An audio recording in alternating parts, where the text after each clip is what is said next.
Professor Yunus অসংখ্যবার বলছে December থেকে জুনের মধ্যে নির্বাচন দিবে।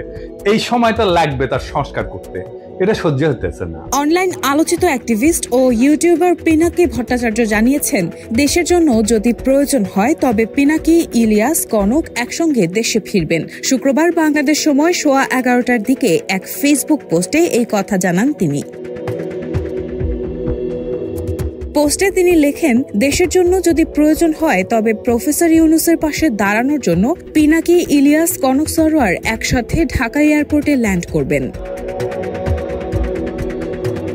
বাংলাদেশের রাজনৈতিক অঙ্গনে যেন এক ঝড়ো গতিতে ঘটনা একটার পর একটা ঘটেই যাচ্ছে। সেই উত্তাল স্রোতে সর্বশেষ চমক যোগ করেছে এক বিস্ময়কর খবর।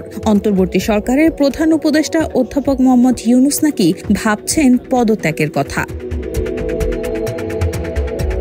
এর মধ্যে নতুন সংযোজন, প্রফেসর ইউনূসকে ঘিরে রেখেছে একটি অশুভ চক্র। এই চক্রে রয়েছে 7 জন, ভেতরে 4, বাইরে 3। এরা সবাই সুশিক্ষিত, কিন্তু চরম দক্ষিণপন্থী রাজনীতির সঙ্গে তাদের প্রচণ্ড ঝোঁক রয়েছে। এই চক্রটি চায় না নির্বাচনের দিকে দেশ এগিয়ে যাক। তাদের মতলব অন্য।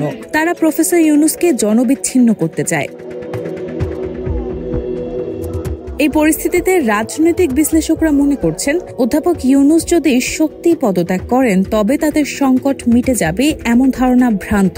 বরং এতে রাজনৈতিক অস্থিরতা আরও জটিল রূপ নিতে পারে। তাদের মতে, ডক্টর ইউনূস যদি এখনই বিচক্ষণ ও সময়োপযোগী সিদ্ধান্ত না নেন তাহলে পুরো পরিস্থিতির নিয়ন্ত্রণ তার হাতছাড়া হয়ে যেতে পারে। আর এর ধাক্কায় বিপ্লবের মূল চেতনার ওপরও নেমে আসতে পারে বড় ধরনের আঘাত। রায়হানা মুন, প্রবাস খবর।